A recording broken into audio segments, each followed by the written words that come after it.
So hi everyone, this is Alish. Welcome back to the channel. Next 30 days के बाद यानी कि 1 मंथ के बाद आपका जेईई मेन का फर्स्ट अटैम्प्ट होने वाला है, right. So are you prepared? If not, watch this video. इस वीडियो में हम ये बात नहीं करने वाले हैं कि भाई 0 से 99 परसेंटाइल तक कैसे जाएँ, बिकॉज दिस इज़ लाइक बहुत कैसे बताऊँ यार, 0 से 99% कौन वीडियो बनाता है। इस पर हम बात करने वाले हैं फैक्ट्स पे। बेसिकली इस वीडियो में मैं तुम्हें बताने वाली हूँ कि इस 1 मंथ की इंपॉर्टेंस क्या होती है, 1 मंथ कितना इंपॉर्टेंट होता है तुम्हारी। तुमने अभी तक क्या पढ़ा है, तुम 2 साल से क्या कर रहे हो, 1 साल से कर रहे हो, बट इस 1 मंथ में तुम क्या करते हो वो बहुत ज़्यादा मैटर करने वाला है, समझ रहे हो। एंड अगर तुम ये सोच रहे हो कि भाई मैं 1 साल से मेहनत करता हूँ, 2 साल से पढ़ रहा हूँ, तब तो कुछ हो नहीं पाया, तो इस 1 मंथ में मैं ऐसा क्या ही कर लूँगा जो हो पाएगा। अगर तुम ऐसा सोचते हो कि अब क्या ही हो पाएगा इस 1 मंथ में, you're already out of competition. क्योंकि ये 1 मंथ को बहुत अच्छे से यूटिलाइज़ करके लोग सच में बहुत अच्छा इंप्रूवमेंट किया है। आई एम नॉट सेइंग कि बच्चे 10-20 नंबर लाते थे और डायरेक्ट 200 पे पहुंच गए, है ना। ये बहुत ज़्यादा रेयर है, ठीक है। लेकिन हाँ, प्रैक्टिकल इंप्रूवमेंट तुम कर सकते हो। लेट्स से हमारे एक स्टूडेंट था एडुग्रेंटर्स का।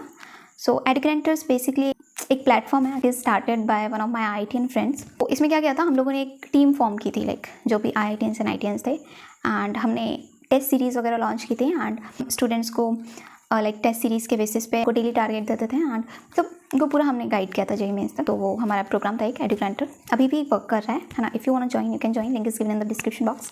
हाँ, तो बात करते हैं उस स्टूडेंट की।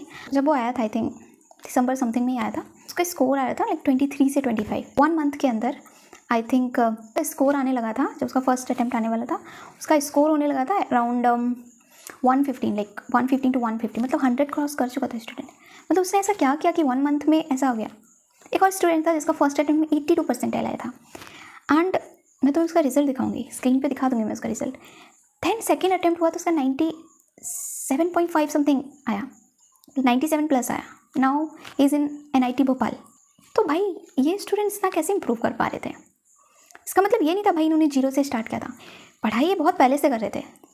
लेकिन जब ये मॉक देते थे या कुछ भी देते थे तो कि मार्क्स क्यों नहीं आ रहे थे, क्योंकि ये शायद इन्होंने जो भी पढ़ा है उसको यूटिलाइज़ करके नहीं देते थे। ये चीज़ तुम्हें समझनी पड़ेगी।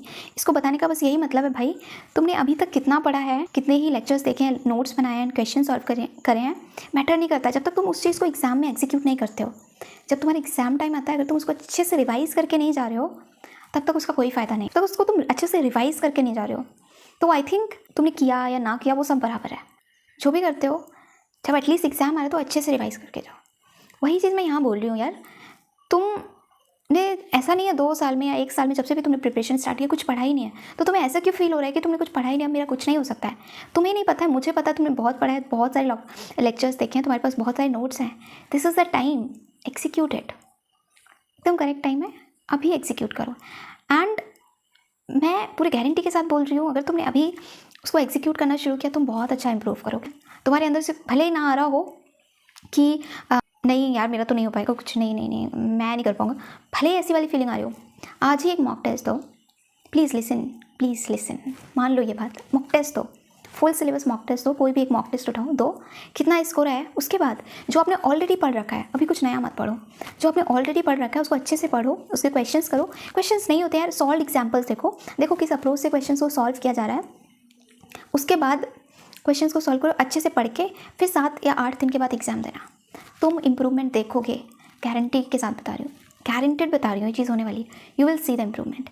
ऐसे ही महीने में 4 मॉक टेस्ट दो, तुम हर मॉक टेस्ट के साथ इंप्रूव कर रहे होगे। अगर तुम सच में उसको ऐसा टेस्ट की तरह दोगे, तुम्हें पता है जो टाइम होता है ना, इन्वर्सली प्रोपोर्शनल होता है और सीरियसनेस। जब बस टाइम किसी प्रोजेक्ट, जैसे तुम्हारे पास कोई प्रोजेक्ट है, उसका डेडलाइन होता है कि हाँ अभी 1 मंथ है, तो हमारा क्या होता है कि पढ़ लेंगे। जैसे टाइम नज़दीक आ जाता है, 2-3 दिन बचे होते हैं, तो भले तुमने पूरे मंथ में उतना सीरियसनेस के साथ काम नहीं किया, 2-3 दिन बचे ना, पूरी एनर्जी लगा देते हो, क्योंकि तुम्हें पता है कि भाई वो प्रोजेक्ट मुझे सबमिट करना है। तो यहाँ पे भी रखो ना भाई कि मुझे जेईई क्रैक करना है, सीरियसनेस ऑटोमेटिकली आएगी। जब तुम्हें खुद ही पे नहीं है, खुद में ही तुम्हें बिलीव नहीं है कि भाई मेरा होगा नहीं होगा, तो फिर सीरियसनेस नहीं आएगी। सीरियसनेस लाके तो देखना ये वाली चीज़ कितने अच्छे से वर्क करती है। टाइम कम बचेगा, तुम कम टाइम में ज़्यादा चीज़ें कर पाओगे। देख लेना कि तुम्हें पता है कि कम टाइम है, अभी मुझे फोकस करना है कि मैक्स टू मैक्स स्कोर कहाँ से करें, क्या टॉपिक्स पढ़ें, कैसे करके चीज़ें होंगी। अभी तुम्हारा मेन फोकस इसी पर रहेगा कि भाई नेक्स्ट वीक मुझे अपना एक मॉक टेस्ट देना है, उसमें मुझे इम्प्रूव करना है पूरा। तुम्हारे पास एक टास्क है, गोल है कि मुझे ये अचीव करना है। नेक्स्ट वीक मेरा एक मॉक टेस्ट है, मुझे उसमें इतने मार्क्स लाने हैं। अगर अभी तुम्हारे 75 भी आ रहे हैं, तुम्हारा टारगेट होना चाहिए कि जो अगले वीक में दूंगा उसमें मेरे 110, 15 ऐसे मार्क्स आने चाहिए। तो तुम उतने ही टॉपिक्स करोगे, उतने ही टॉपिक्स बहुत अच्छे से करो कि भाई इस चैप्टर को अगर मैं कर रहा हूँ तो इसमें 4 नंबर का अगर क्वेश्चन एग्जाम में आ रहा है तो मैं 4 नंबर का एग्जाम में क्वेश्चन सॉल्व करके आऊँगा। ये वाला तुम्हारे अंदर कॉन्फिडेंस होना चाहिए। कोई स्टूडेंट था आई थिंक हमारे पास, उसके भी शायद फर्स्ट अटैम्प्ट में समथिंग 87-88 परसेंटेज आ रहे थे। सेकेंड अटैम्प्ट में बहुत अच्छा उसने किया, 96-97 समथिंग आया। एंड वो थी शायद, अभी वो NIT दुर्गापुर में है वो लड़की, ठीक है, EEE डिपार्टमेंट में। एंड वन मोर थिंग, एक चीज़ और बताना चाहती हूँ मैं कि अगर तुम ऐसे स्टेट से हो जहाँ पे होम स्टेट के लिए कट ऑफ बहुत ज़्यादा लो जाता है तो तुम बहुत लकी हो। तो प्लीज़ ये चांस बिल्कुल मत जाने देना। पढ़ लो यार, थोड़ा भी पढ़ लोगे ना तुम्हारी NIT फिक्स है। जैसे कि मैं तुम्हें एक एग्जांपल देती हूँ, मैं कहानियाँ नहीं बताऊँगी, ये पूरा प्रूफ दिखाऊँगी। NIT जालंधर है, उसमें सिविल ब्रांच के लिए जो ओपनिंग रैंक रहती है होम स्टेट के लिए 1.5 लाख से आई थिंक 2 लाख तक भी जाती होगी। I am talking about general category. So if you are general still, अगर तुम्हारा इतना रैंक है तुम आराम से ये ब्रांच ले सकते हो। प्लीज़ एक डिसेंट ब्रांच के साथ एक डिसेंट NIT में जा सकते हो। होप्स रखो, सब कुछ हो जाएगा। होप्स रखना बहुत ज़रूरी है एंड उस पर वर्क करो। और भी जो लोअर ब्रांचेस का तो काफ़ी ज़्यादा लग जाता है, 2-2.5 लाख तक जाता है। कुछ ऐसे स्टेट हो गए, एक तुम्हारा जालंधर, पंजाब हो गया, उत्तराखंड यानी कि हमीरपुर, NIT हमीरपुर, NIT सूरत, हमीरपुर, जालंधर, ठीक है। ये कुछ ऐसी NITs है जो होम स्टेट के लिए मतलब बहुत ज़्यादा मतलब डिफरेंस आता है, तुम समझ रहे हो। और वहीं अगर सिविल किसी अदर स्टेट वाले को लेना है स्टूडेंट को तो उसको उसकी स्टार्टिंग 70,000 से हो रही है, मतलब समझ रहे हो 70-80,000 रैंक का डिफरेंस आ रहा है। तो अगर तुम ऐसे स्टेट से हो, तुम्हारा होम स्टेट ये है, तो यू आर वेरी लकी। तो तुम्हें अगर मौका मिल रहा है तो फिर यूज़ करो उस मौके को, ठीक है, जाने मत दो। अगर तुम्हें चांस मिला है यूज़ इट, राइट। जो सब्जेक्ट्स अच्छे हैं भी नहीं तो भी यार तुम्हारे जो 2 सब्जेक्ट्स हैं उनके साथ आगे बढ़ो। अभी जो तीसरा सब्जेक्ट उसको साइड में रखो। अभी अगर तुम सोचोगे कि मैं वो तीसरा सब्जेक्ट स्ट्रॉन्ग करूँगा तो फिर तुम स्मार्ट वर्क नहीं कर रहे हो, तो फिर आप गलत डायरेक्शन में जा रहे हो। कितना भी हार्ड वर्क करो तुम्हें अच्छी इंप्रूवमेंट देखने को नहीं मिलेगी। बेटर होगा जो आपने कर रखा है ऑलरेडी उसको बेटर बनाने की कोशिश करो, उसी में स्कोर करने की कोशिश करो। क्योंकि यहाँ पे क्या है कि बोर्ड नहीं है कि तुम्हें थोड़ा थोड़ा सबका आना चाहिए। यहाँ है जो भी तुमने किया है उसको अच्छे से आना चाहिए, क्योंकि क्वेश्चन कहीं से भी आ सकता है, कितने भी डीप में आ सकता है। तो जो किया है उसको अच्छे से करो एंड बी पॉजिटिव एटीट्यूड रखो। इमेजिन करो कि आने वाले 2025 में तो NIT IIT जा रहे होगे, तुम्हारी प्रिपरेशन उतनी अच्छी नहीं है, डिसेंट लेवल की है, तुम अभी 70-80 मार्क्स ला रहे हो, बिलीव मी तुम्हें NIT मिल सकता है, तुम डिसेंट NIT में जा सकते हो, ठीक है। होप रखो, होप रखना बहुत ज़रूरी है। लाइक बोलते हैं ना मैनिफेस्ट करो यार। मतलब अभी गुकेश डी जो कि अभी वर्ल्ड चैम्पियन बने हैं चेस में, he is the youngest world champion.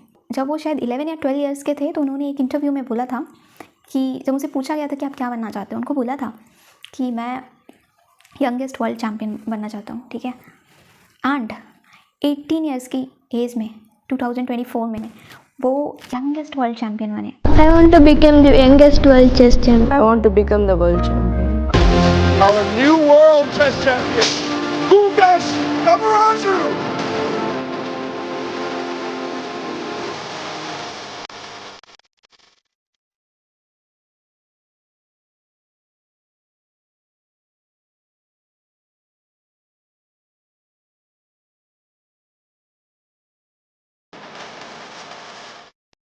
उन्होंने मैनिफेस्ट किया था एंड उन्होंने कर भी दिखाया है।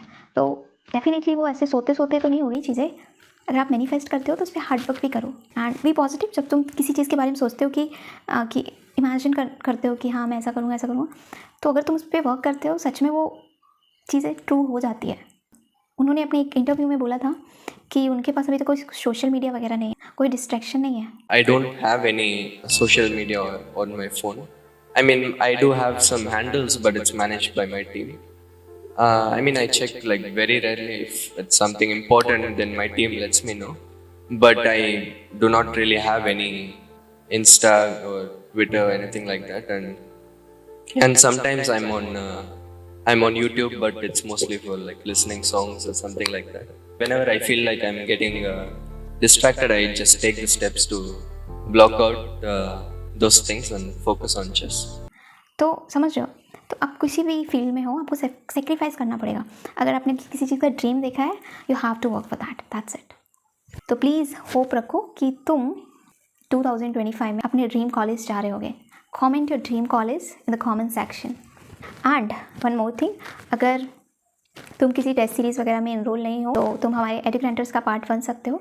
इसमें टेस्ट सीरीज़ के साथ साथ हमारी टीम आपकी हमेशा हेल्प करेगी। लाइक जो भी गाइडेंस रिलेटेड तुम्हें इशू आता है, कोई भी प्रॉब्लम आती है, you can share with us, you can join that, link is given in the description box. And यार लास्ट टाइम फ्री था, बट वो फ्री करने के चक्कर में सीरियसली सच में लॉस में चले गए थे, क्योंकि जहाँ पे हम टेस्ट वगैरह कंडक्ट करवाते हैं वो अभी पेड प्लेटफॉर्म है, लाइक हमारा खुद का प्लेटफॉर्म नहीं है, उस पर वर्क कर रहे हैं। बट वही था कि हमारे पास उतना रेवेन्यू नहीं था, तो वो ऐप अभी तक कंप्लीट नहीं हुआ है, but still we are working on that. So if you will support, definitely हम ग्रो कर पाएंगे। तो if you are interested, please join us and I am sure it will be helpful for you. Now it's for only 199 something, and basically it's platform charge only, जो भी हमारा like test series वगैरह का खर्चा आएगा वही होगा। And it's not for 1 month, 2 month, 3 month, 4 month. जब तक आपका जेई एडवांस नहीं हो जाएगा तब तक हम तक सारी सर्विसेज जो भी है, test series and all, everything is free for you guys. So yeah join it and you can see our reviews. बहुत अच्छे लास्ट के टाइम में बहुत सारे स्टूडेंट्स को प्रॉफिट हुआ था। लाइक सी, अगर तुम हार्डवर्क करोगे तो डेफिनेटली आपको प्रॉफिट होगा ही होगा। मतलब अगर बात मानोगे कि कैसे कैसे करना है, रेगुलरली मॉक टेस्ट दोगे, खुद से एफर्ट डालोगे तो चीज़ें हो सकती है। बट ना यार, तुम कहीं पे भी कितना भी महंगा कोर्स खरीद लो, कुछ भी कर लो, अगर तुम खुद से एफर्ट्स नहीं डालोगे तो कुछ नहीं होने वाला है। इफ़ यू आर रेडी, तो तुम हमारे साथ एफर्ट डालने के लिए रेडी हो तो definitely you should join it. चलो मिलते हैं नेक्स्ट वीडियो में, तब तक के लिए बाय बाय।